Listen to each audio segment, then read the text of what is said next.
On this episode, we talk about healthy grilling for the summer.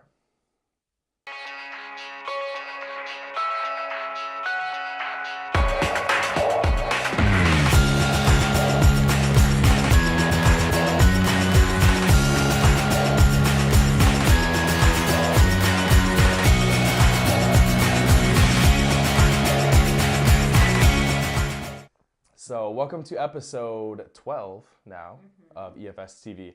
We're here today to talk about healthy grilling, and summer is fastly approaching, although with this Cleveland weather you wouldn't know it.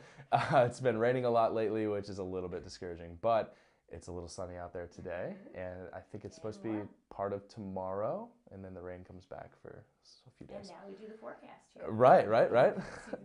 So what we want to talk about is, whenever you get into grilling, there's a lot of ways that you can go wrong and actually turn what you think is healthy food into somewhat unhealthy food. So we want to address some of that stuff today. And first we want to touch on lean cuts of meat. So whenever you're talking about grilling, what is it that you're actually grilling? So the things that you want to stick to are like fish, chicken, the leaner cuts of meat, the whiter meats, so turkey, things of that nature.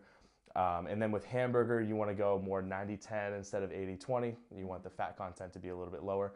I would say 95-5, but the problem with that is it burns a lot, and you have a hard time keeping it together, which is kind of a pain. So 90-10 is what I've usually had the most luck with grilling anyway.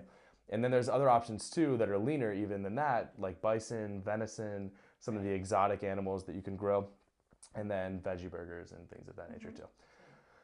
Now that we've talked about what you can be grilling, let's talk about preparing it a little bit. So you always want to stay away from things that have a lot of salt in them. So the marinades that are pre-made, those typically have a lot of sodium content. So make your own marinades. Same thing with the spice rubs and stuff like that. If you get the pre-made ones, typically the sodium is really, really high. So use your own. I usually use Mrs. Dash. That's my go-to for everything because there's no sodium in it. And they typically have there's 30 some flavors of that stuff now. So there's some for barbecue and there's some for like your side dishes and stuff like that as well. So stay away from the Lowry seasoned salt, stuff like that.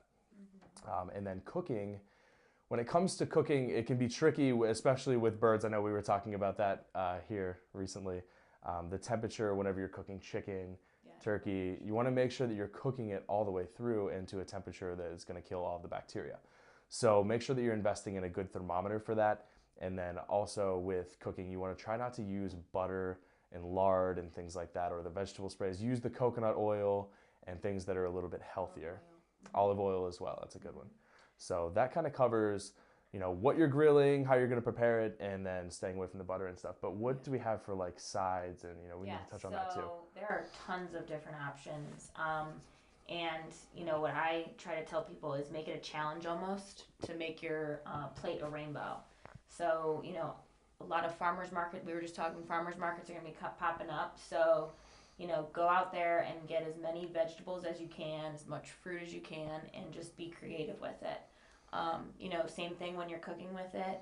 Stay away from, cooking it with butter, cook it with olive oil. Use foil on the grill your veggies right there. It's really fun, I think, to kind of come up with some different things and make it really good. I've always seen this, and I struggle with understanding how it works because I've never personally done it, but corn on the cob on a grill. Oh, yeah. I've never done that myself before. Just wrap it up with foil. I have no idea how it works, but it looks really cool, and it's cool to have the grill marks on that, but that's a side note. So now I want to talk about, you're going to barbecues, that's where people are going to be grilling and everything.